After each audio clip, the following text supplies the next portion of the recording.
Welcome everybody, thank you for coming today. This is a community forum for everybody to give their input about the decision that the mission says they have made about our community. And they made this decision pretty much in Asheville. They had a press conference in Asheville about what's going to happen to our community, and that just doesn't seem right. So we organized this to give everybody a chance to give your views, your opinions, your experience. All I can say is I am very much against this, and I think most folks in the county are for many, many reasons. I believe it's dangerous for women to have to go over that mountain to get to Silva or to Asheville in the middle of winter at night in a storm. I believe it's bad for our economy if we can't attract young people here, new businesses, etc., because that's what they're looking for. They don't want to have to go over the mountain to have a family. And for so many other reasons, our tax base, losing between 20 and I've heard 40 good-paying jobs right here in Franklin, North Carolina. The two biggest employers in most rural counties are healthcare and education. Wherever you go in the U.S., in the rural areas, healthcare and education. And to lay off, fire, relocate, lose 20 to 40 well-paying positions in Macon County just doesn't make any sense from so many points of view. So with that, I believe our Mayor Bob Scott would like to give us some history of our own hometown Angel Hospital.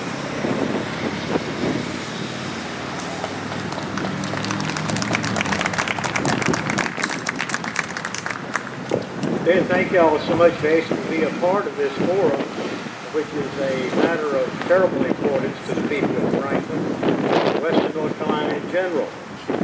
Many people may not know about the attachment this community has to Angel. So I'm going to give you a little history of how Angel Hospital became a community hospital. In 1970, I was invited to a meeting at Angel Hospital. I was 30 years old and knew much more about everything than I do now. The meeting was to talk about raising $150,000 to buy the hospital.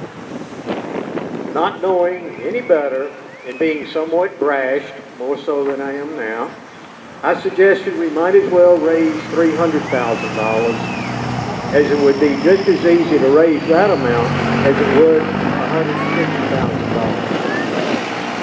For some reason, that was what was decided, to raise $300,000.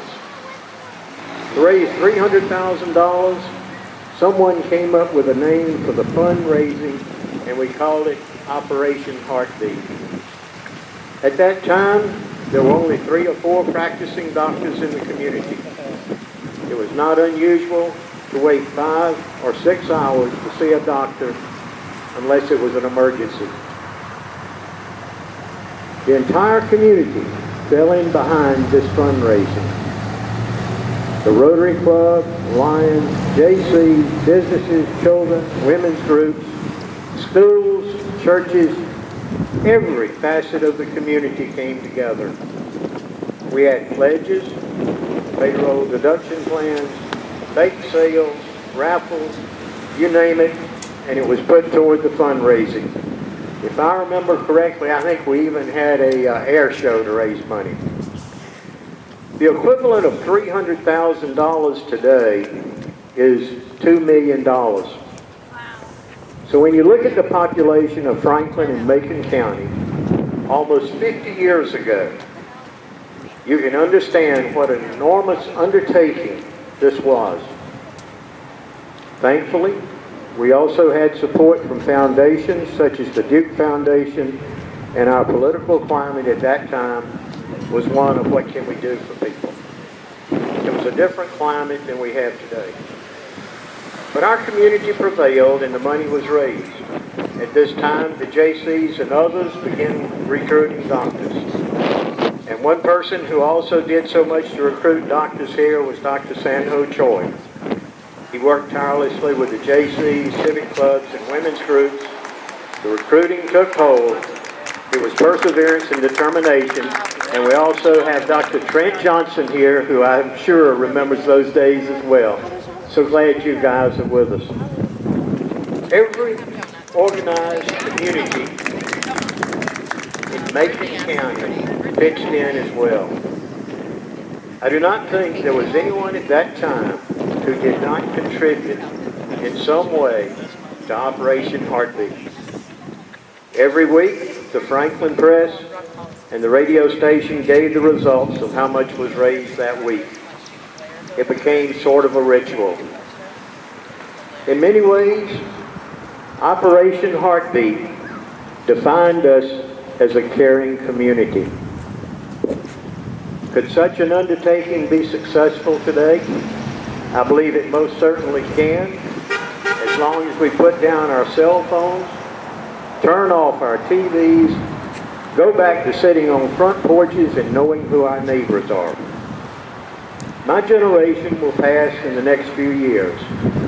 So many of those who worked for Operation Heartbeat have gone on now, and all we have is their memory and that hospital that truly belonged to the community.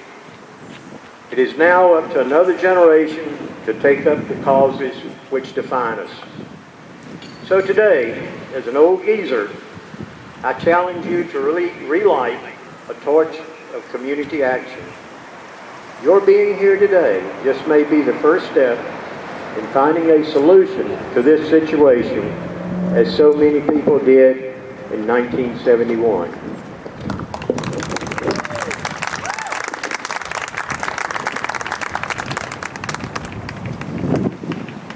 Dan, I finished. It's your turn.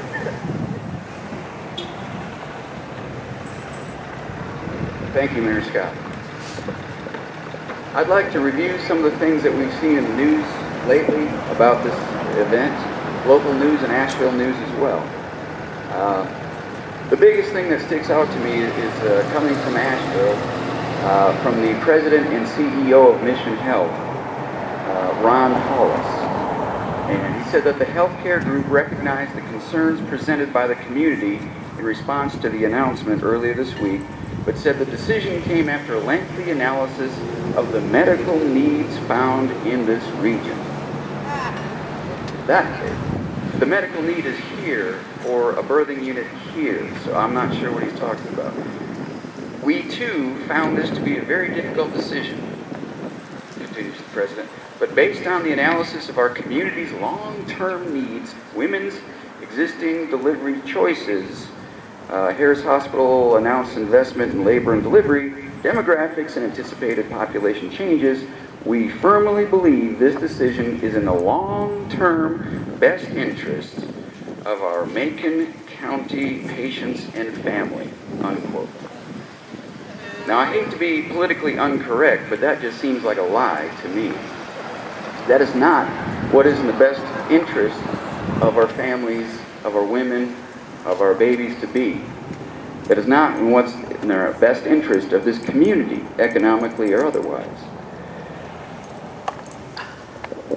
Let me find another thing here. I went online and found some interesting information in Mission's own website, which I want to share with you. First of all, frequently asked questions. Who owns Mission? Quote, Mission is a community-owned, not-for-profit hospital. This means that our margin, that is, the difference between what we are paid to provide care and the cost of providing that care, gets reinvested into the hospital and the community. So any profit made is supposed to go back into the communities that they serve. Another question, do you file with the IRS? Yes, Form 990 is filed each year with the IRS. Our financials are independently audited and are posted elsewhere on our website. And guess what? I couldn't find that information on their website. Does the community have a say in how Mission is run? Quote, yes, through our board of directors. The board sets strategic, financial, and operational goals for the hospital's administrative team. Board members are civic and business leaders who represent Asheville's diverse culture and community. Well, I looked at the current roster of the board of directors in mission in Asheville, and there were 20 people. 5 of them were women. Question, is your board paid? Short answer, no. What do you do with the money you make? Mission reinvests our margin into our hospital and back to the community.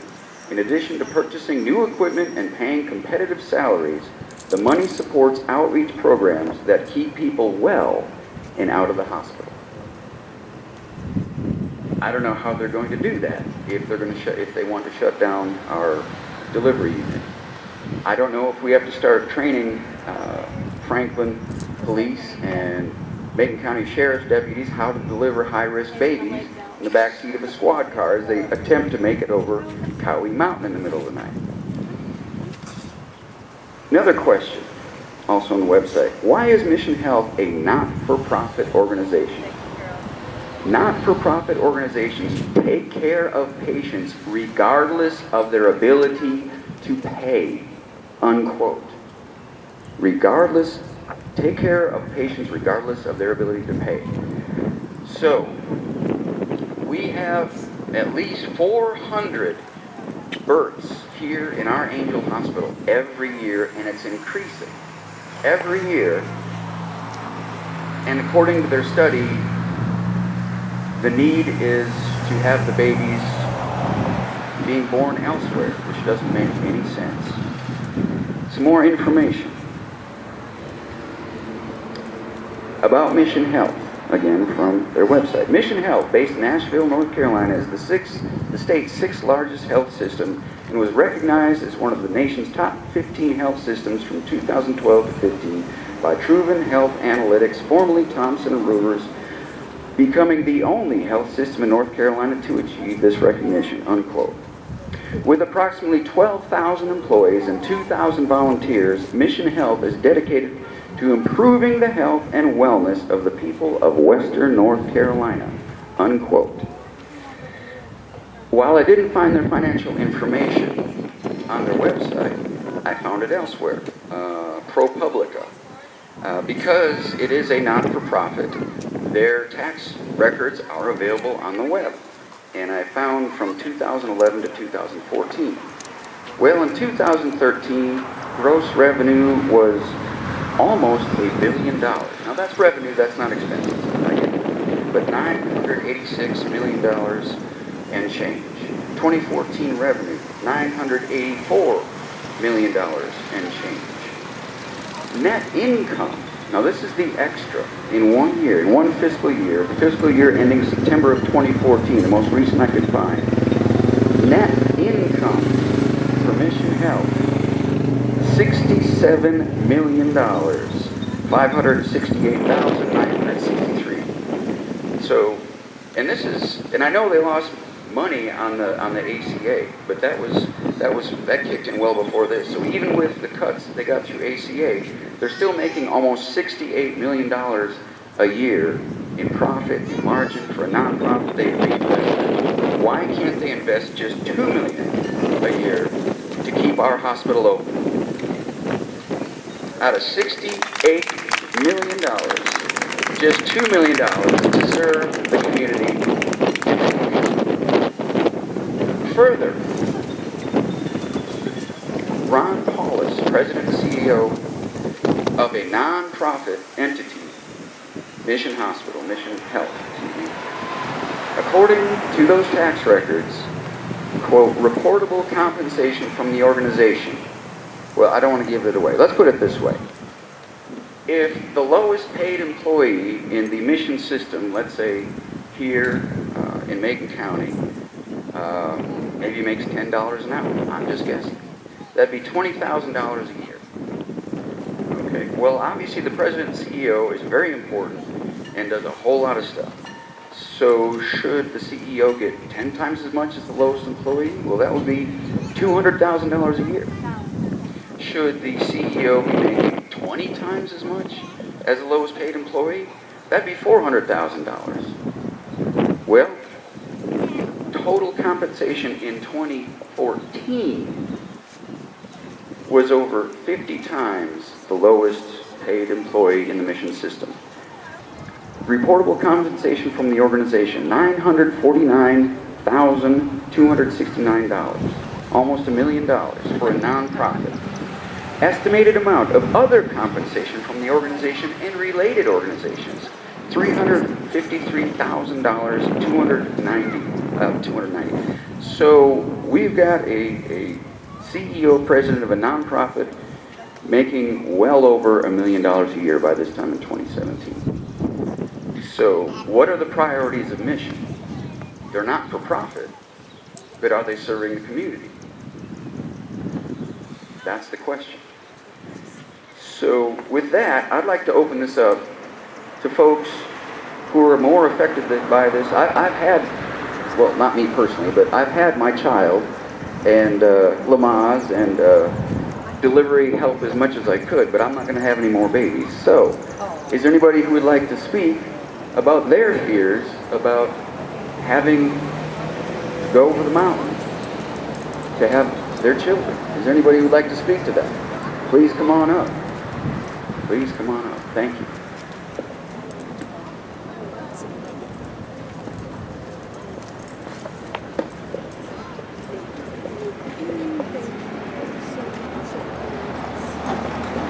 My name is Mark Davis, and the people that have just spoken have been very political and mince their words.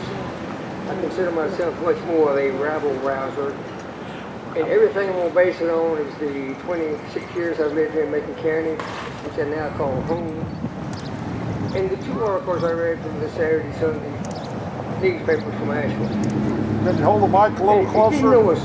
Hold the mic a little closer, please.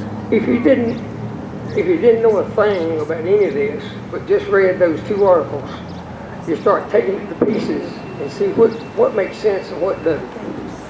Let's just assume that nobody here cares whether you ever deliver a baby here or not. Doesn't care about women. None of those things. Let's just take the math of it. The article as given to the reporter, and the reporter did not challenge Ron Paulus on a single question he was asked. The reporter just glibly took it as a fact. So when Ron Paulus says that it's costing so much for Mission to operate the women's unit here, I don't understand why he's going to save any money by having those same patients come over here. He pointed out that, well, Medicare and Medicaid are not reimbursing like they used to. They're not going to reimburse anymore by being over there in Ashland. That's right. And Medicare doesn't pay anything for babies. So he's searching for words to try to confuse everybody and pull the wool over everybody's eyes. And we ought to have 10,000 people standing here right now. I'm glad to see the representative we got, but we need 10,000 people chopping down this grass to do something. And even then, we may not have an effect on our place over there. Have you seen the castle? Have you seen the castle that he's building? My God, it's 10 times larger than a courthouse. Have you seen it? Go by Mission Hospital right now and see what he's constructing for his castle. He's getting paid $1 million a year.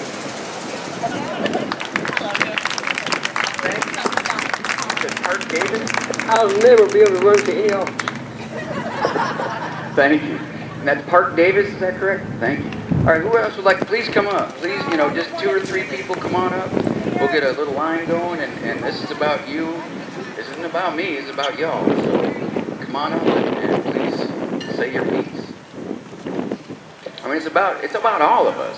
I mean, anybody who lives in Macon County, this is our community.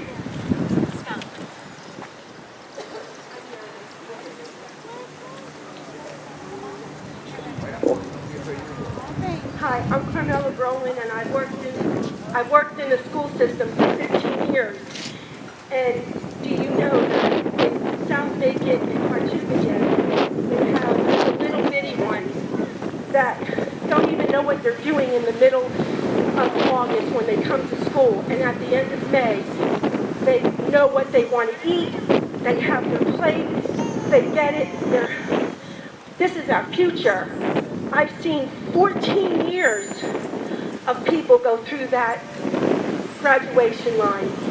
And I retired recently, and my last class that I taught in kindergarten just graduated last year. I am so appalled and so heartbroken. I come from New Jersey, but I've been here since my 25-year-old was 3 months old. I will not ever go back. This is where I live, and this is my community. And I don't want to see this happen. This should not even be happening. This is 2017. Why in the world are they even thinking about this? Well, anyway, my second child, I was supposed to go to Harris, went there for my doctors. Well, that one was so hard to deliver that this one, I didn't know I was even going to have her in 3 minutes. I live close to Otto. I was crowning by Winn-Dixie at the time. My husband was Mario Andretti. We ran the red lights, we ran everything. I was standing up in the car. We got to the old emergency room in Angel, parked where the ambulance parked, and they had to drag me because she was coming out. And if it wasn't for Angel, I would not be able to deliver her over that mountain. And this is our future. My daughter is going to have her second baby, and she's due the same day they're closing. And she is a high risk and nervous wreck as anything. And I just keep saying, it's going to work out, it's going to work out. But we should not be having this conversation at all. This is mortifying, heartbreaking, and I'm sorry. Thank you for supporting us. Krista Jenkins is very sick. She was doing the petitions too. I just want to give her some credit and knowledge of her. In her mind, she's here, and in her heart. But she had gotten sick overnight, and she's got the flu really bad. But thank you again. I appreciate, and I hope everything goes well. Thank you. Thank you, Carmela. Please introduce yourself. Hello, my name is Kim Meister. A little personal note. I worked for 21 years at Hayward Regional 5. Before that, I worked with Angel. So I'm familiar with for-profit and non-profit. There were a few questions that I had that were not asked at the news conference on Friday. Dr. Polis wanted to talk about this new hospital that they're going to build here. And he told us what's not going to be there as far as L&D, but he did not tell us what's going to be there. And that's a concern. And one thing I know that's not going to be there, that has already been taken out of Angel, is the pathology department. And for every day, that's not a big deal, but every once in a while, there's a surgical case where they would like to do a frozen section, and there's not going to be a pathologist there. So that's going to add to the amount of care that a patient needs. On a personal note, I delivered my daughter at Angel, and it was when we had no obstetricians here, and Don Dewhurst delivered her. Had there been an issue, I would have been taken to Harris. Thankfully, there was not. And then 2 years ago, my daughter ended up being taken by ambulance over to Mission because her water broke over 6 weeks early with her little boy. Fortunately, we had a very good outcome, but her experience was very unpleasant. To have to endure, after developing a relationship with an obstetrician and then going over there and having other people take care of you that you've never met, is very disheartening. We have to also look at the money, where we can get money in order to provide L&D here. It's kind of odd to me that Duke Life Point over at Harris, which is a for-profit, has the money in order to improve their L&D facility, but a non-profit does not have the money to develop it here. I'm wondering exactly what Mission is going to profit from babies being born in Harris. And one thought is Mission has always gone after Haywood, and by squeezing Haywood between Harris and Mission, that might be where they're headed. But we need to look at, are there grants as a community that we can get if they do really build this new hospital to help build it? And then, what are we as citizens willing to pay in order to keep L&D here? And I think every young mother, every grandmother has to speak to their neighbor and say, take care of our kids. Thank you.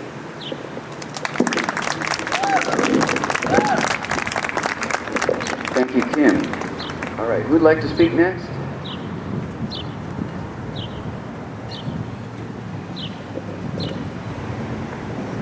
Hi, my name is Lauren Hickman, and I'm a resident here in Macon County. I'm a birth doula and a mother of two. I have many concerns, obviously, about the closing of labor and delivery in Franklin, and one which hasn't even been talked about is the fact that if you wish to have a VBAC, which is a vaginal birth after you have a cesarean with your first or second, you will have to drive to Asheville. You do not have another option. Harris does not offer this. I did that with my second. I drove to Asheville because at the time I did not know that they were doing VBACs here at Angel. That was a new thing.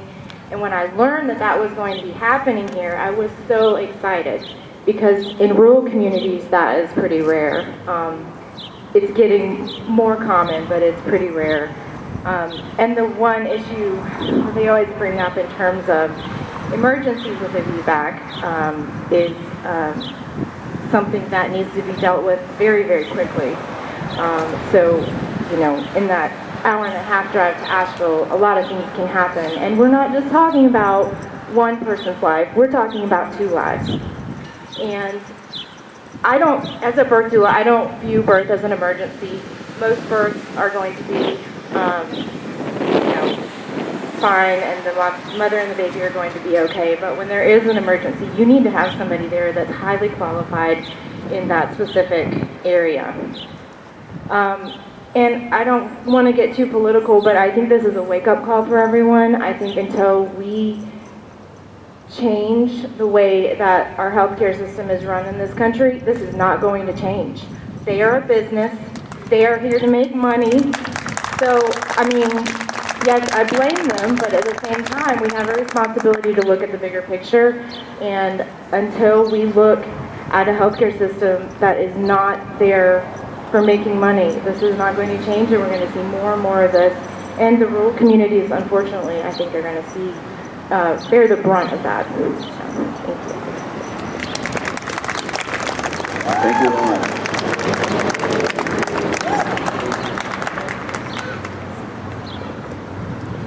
My name's Danny Hyde, and I've worked for Angel Medical Center for 25 years. I may not answer today, I don't know.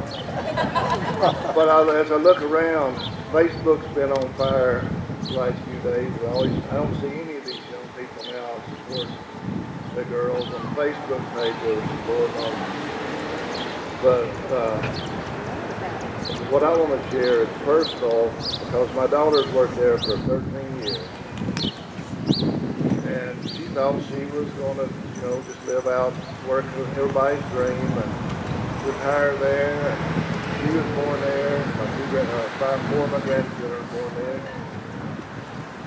And she called me today to said how busy it was. And I can't imagine how she could even go in and work. I couldn't do it. But I know why she goes in.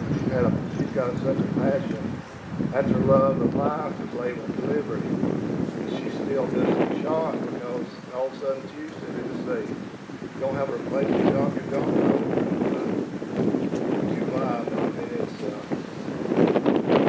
any of the ladies that work there, the kids born there, they work for that's her passion of life. Have it taken place. Travesty. Like I said, I've worked there for 25 years. The last 2 years, I've loved my job there. Still the last couple of years. I don't see anybody in the hospital here because everybody's scared of me. Because it's their way or the highway, and that's what they do. And like I say, I may see the highway every day, but I want to share about how many lives affected here. And like I said, people with passion for their lives in the hospital. She's been there 13 years. She's done a job. And I hope you all, before everybody went there, go back and find the building stuff over nobody paid attention to it. It's not like a couple $100,000. Remodel that labor privilege, probably more than that, maybe, I don't know, hundreds of thousands of dollars. And then, a few days ago, a while back, they told some other doctors here they're going to have an office because labor and delivery is going there. But so, and the report still said they're going to get labor and delivery care.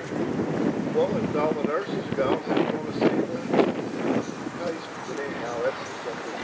I just want to tell you about my daughter's passion and how it's affected my life, my kids' lives, my grandkids' lives. It's just totally unfair. Just over money and greed. What they told them was, we don't have Franklin, too poor, and have too many medical. But guess what's going to happen again? Everybody's going to go across the mountain. Silver's going to get fat for a while, and they're going to get the money. So, I don't understand.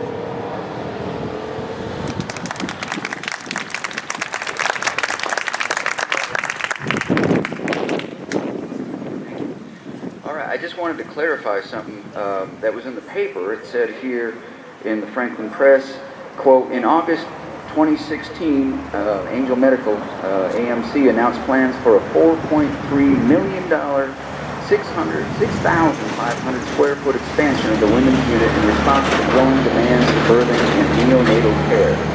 So you got this, not only was this kind of a surprise attack, it's whiplash. A year ago, they're announcing an expansion, and suddenly they just want to up and quit. To continue, at the time, Gorby, I believe is in charge of the hospital here, said births at the facility had increased from 219 in 2013 to more than 400 in 2015. So they just invested all this money and hired all these people, and people relocated their families to work here. And suddenly they decide, oh, so sad, too bad. And that's not what I would call community-oriented. All right, up next, please. Hello, everybody. I'm Selma Sparks. Now, I had my 10-year anniversary here in Franklin yesterday. And I come from New York City. My children were born there. I'm too old now to have to worry about having a child. They were born there, and I had no problem. And when I heard about this happening here, I went into shock. How can you have a hospital that doesn't have delivery? You've got women who are going to have babies. Why should they have to take the risk of traveling? But you know something that disturbs me even more? I look around here, and I look around Franklin. There are a lot of young women, and I want to know, where are they? Because this is something that's going to affect them. Why aren't they out here to struggle against it? Why aren't they out here to fight for it? This is something that's important. This is necessary for you. Amen. Where are you? I mean, I'm 85 years old and I'm out here willing to struggle for this, for you. I'm not going to have to worry about having to get to a hospital to give birth to a baby, having to go over the hills to have, maybe having it in the car while I'm going. Where are they? This is something, it's time that everybody stops and realizes. You've got to fight for it. You've got to fight for what you need and what you want. And if you're not willing to fight for it, then you don't need it. And yes, I'm a little upset about this whole thing because I'm saying, where are the people who are affected by this? Where are they? Do they really think they can sit on their butts and do and say nothing about it and everything's going to be fine? That's a whole lot of garbage. And I could use other words, but I'm not. That just isn't so. They're going to get what they want because they're the ones with the money. And it has been made a business. Healthcare has been made a big business, and it doesn't, nobody's concerned about the people, just making the money. And that's not the thing. We talk about Medicaid, and here it's, I mean, what they did with that here in North Carolina. Everybody knows about it. So I'm saying that all of the people who are likely to have children within the next period of time, anyone who's pregnant now should definitely be out here showing that they are struggling for something that they need. And if they're not, then I think, maybe something's wrong. Maybe I'm a nut. Maybe I'm crazy for being out here, willing to speak up for it, willing to struggle for it, willing to say, they can't do this. They should not be allowed to do it. And the people can take care of that. If the people fight for it, you can get and keep your delivery system here. But you've got to get out and fight for it. If you want it badly enough, if you think you need it, get out and fight. Let them know that you are not prepared to just lay down and let whatever they choose to do happen to you. That's the only thing, and this is the only reason I came up here, because this thing just upset me so. And when I looked around, and I said, where are they? Where are they? And I think the word needs to go out. And everybody who's here needs to spread the word. Talk to any of the young people you know, and tell them, hey, look, this is going to affect you. This is a problem for you. You've got to get out and help solve it. You've got to get out and help make things better for you. Because health should not be big business. Health is important to the people, to all of the people. And the people who don't have the money, hey, it's very important to them. They're not here. So I think that's something that everybody here, you know any young person, talk to them. Make them understand that this is a battle that they've got to fight. If they want it, they've got to fight for it. That's it. Thank you, Tom. I'm just going to interject real fast. I've got a letter from a local doctor who did not want to be identified. I can't imagine why. But real quick letter. Our local Angel Medical Center is here to serve the medical and healthcare needs of our community. It also must remain financially viable in order to offer services like obstetric care, which may not be a profit center, but still an extremely important service for our families and the women in Macon County. Rural hospitals like Angel have been under a tremendous financial strain for the past several years. Even though the Affordable Care Act has provided affordable, quality medical care to 24 million newly insured in our country, a key provision to provide that the same quality health care goes to the working poor was denied in North Carolina because our legislature voted to deny expansion of the Medicaid program under the Affordable Care Act. The citizens of North Carolina pay billions of dollars in taxes every year to pay for the Medicaid expansion program. All of this money would have come back to North Carolina to pay for the medical care for the working poor who don't make enough money to qualify for subsidies under the Affordable Care Act.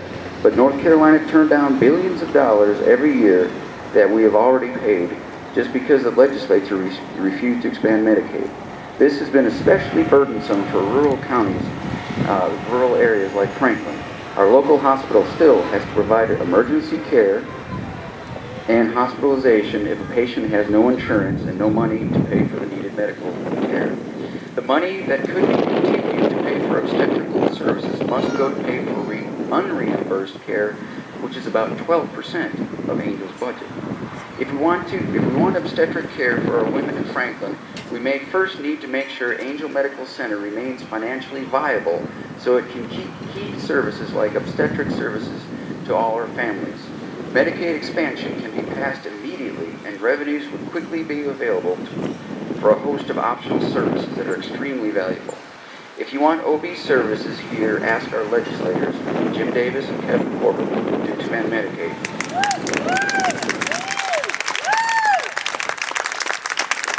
I would like to add some good news about that. This is me, not the doctor. Recently, there has been a new Republican-sponsored bill, HB 667, Carolina Cares. It's called Carolina Cares, co-sponsored by, I believe, 4 Republicans in the House. And it would be, and it's based on what Vice President Pence did as governor in Indiana to expand Medicare or Medicaid to folks in Indiana. And according to this plan, 300 to 500,000 North Carolinians would get health care insurance, which do not currently have it. And like Governor Pence's, folks would have to pay in 2% of their household income, quote unquote, so they have skin in the game. So, but this is a way that we can do this here in North Carolina. That rural legislators, Republicans, are saying, look, we know that there is a need in rural North Carolina, and this is a way to do it. So please contact Senator Davis and Representative Corbin about Carolina Cares. So 667 House Bill. Thank you.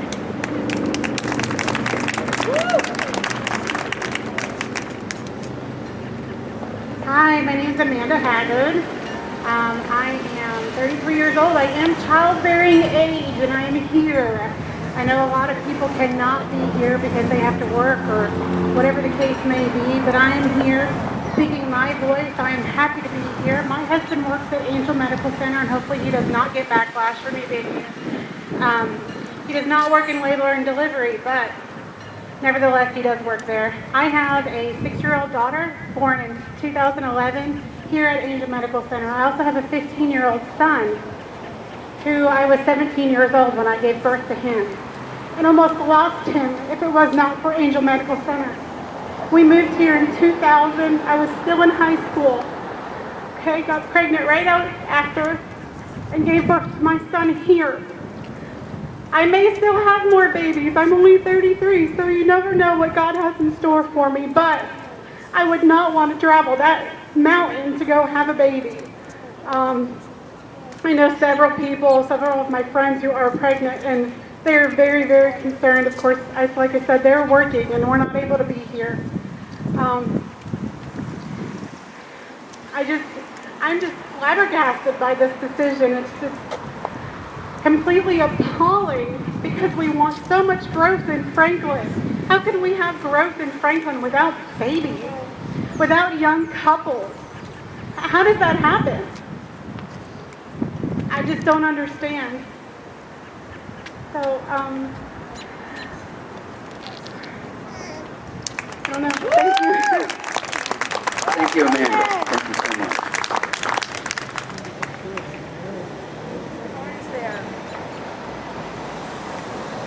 Good afternoon. My name is Sarah Johnson. My mom used to work at Angel. She worked there for over 30 years, my entire life.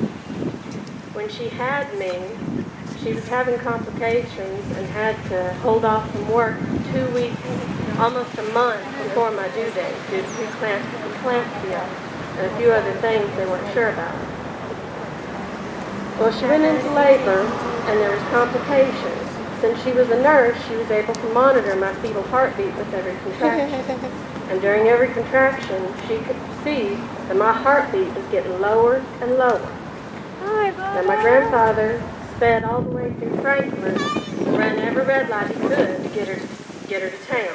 This is when they just installed those red lights out there by McDonald's. And she went in there. Dr. Choi was the doctor I was using that day. She worked with Dr. Choi. She was an OR nurse. And thanks to Dr. Choi listening to my mother's advice, and she had standing with him, they got me out in under 2 minutes.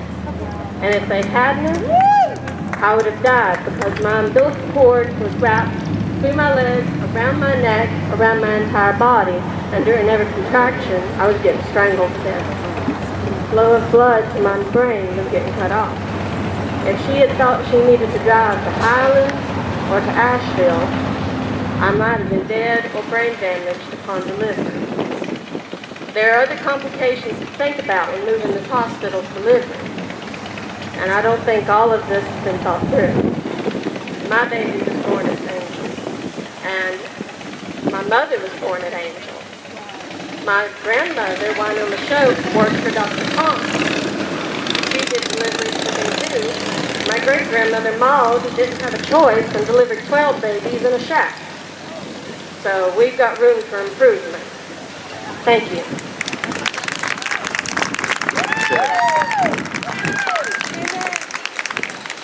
We've got one of our pillars of the community right here. Hello, my name is Bill Crawford. I was delivered by Dr. Ed Angel 74 years ago at Angel Hospital. And I suspect that I can't speak for Dr. Ed, of course, but I imagine that he would think it's very improbable that babies shouldn't be delivered at Angel Hospital. And I want to thank Dan for organizing this. I agree with him that the expansion of Medicaid would be a key thing and is probably not part of this problem. And we should contact our Representative Corden and our Senator Davis. Thank you very much. Thank you, Bill. Love your sign. Please introduce yourself. Hi, my name is Megan Browning. I'm an angel baby. I was born an angel in 1978. I had my first angel baby in 1997 and my last one in 2012. I'm glad that he was my last one because I wouldn't want to have one anywhere else. When I think of the nurses and the physicians losing their jobs, that's not what I think of. I think of my friends. Because when you go there and you experience the labor and delivery, they become your friends. They feel like your family. When you hurt, they hurt. When you lose a baby, they feel your pain and they're there for you. I wouldn't want to go to another hospital where it's cold and you don't feel that compassion that they give you here in the labor and delivery. I just want to say, please pray for those that are losing jobs, and hopefully our voices will be heard. Thank you so much.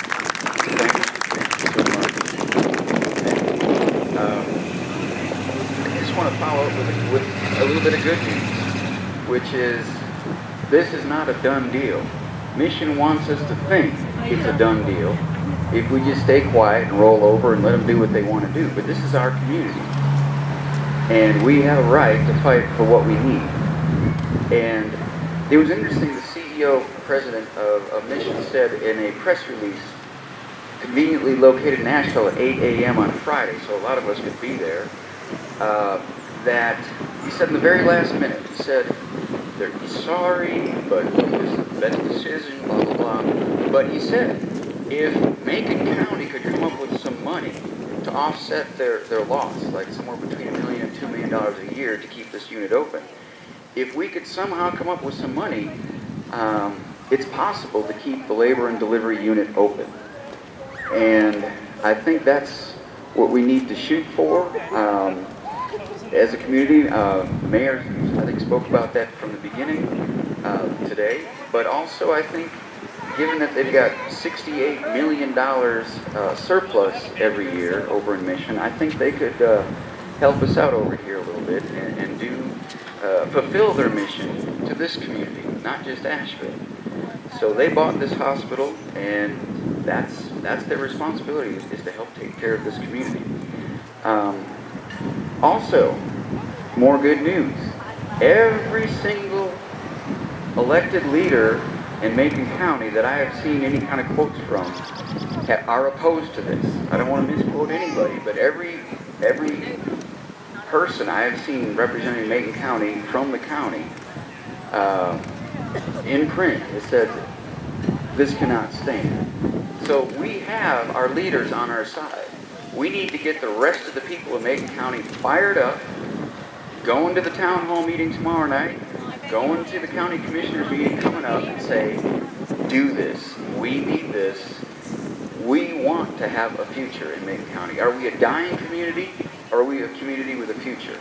And if we can't deliver babies in our own community and you've got to go over the mountain, we're not going to be able to keep attracting young people. We don't want to be a dying community. So I will hand this over to our next speaker. Who would like to speak?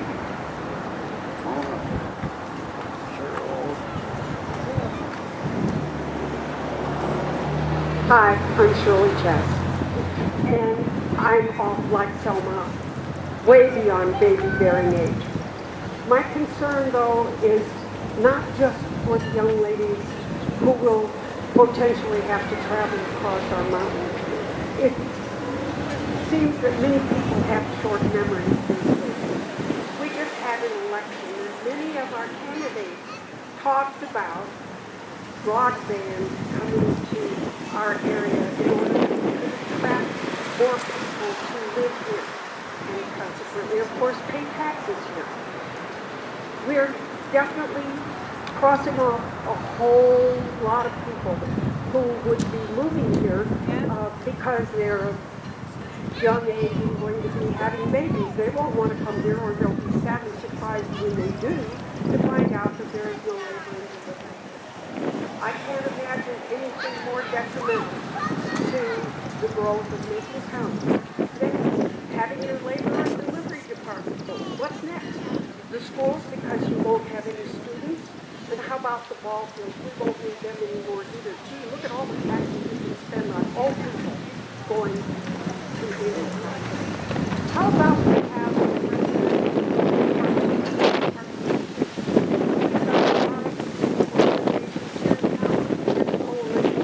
we can do what Dan said, and let's start raising money, tell them we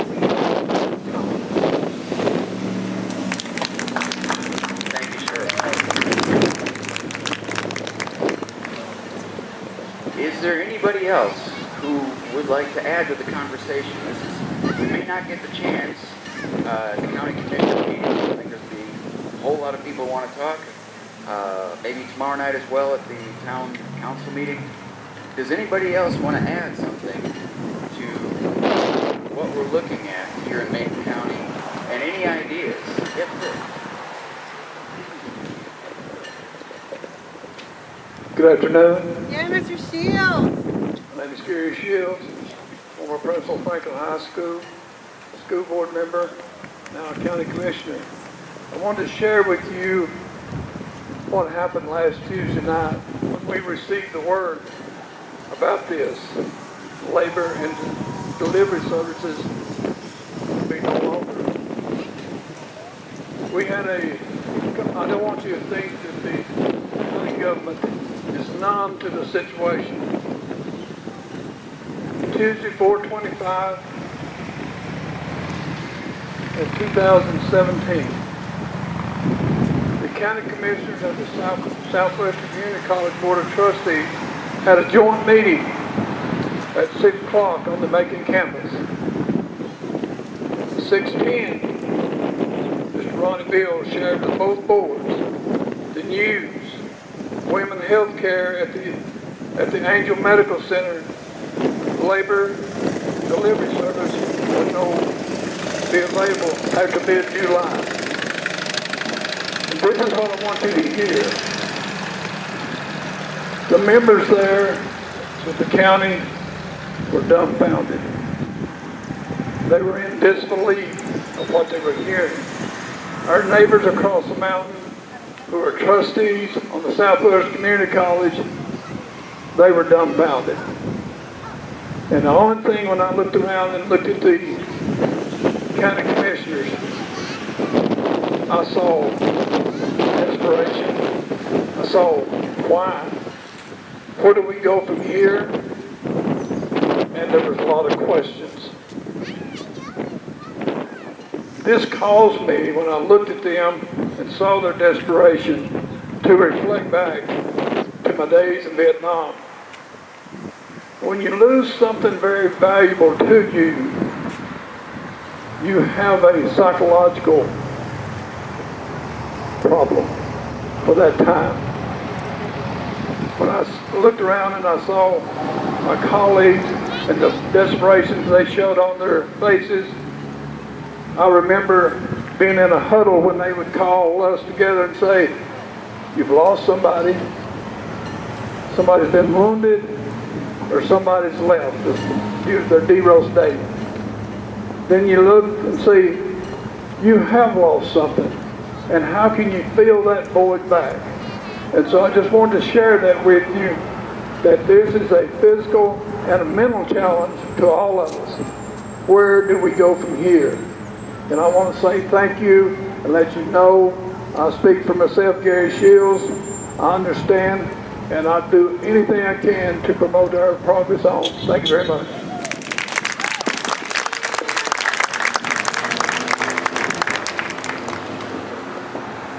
Thank you, Commissioner Shields. All right, would anybody else like to say anything? Because now is the time. Yes.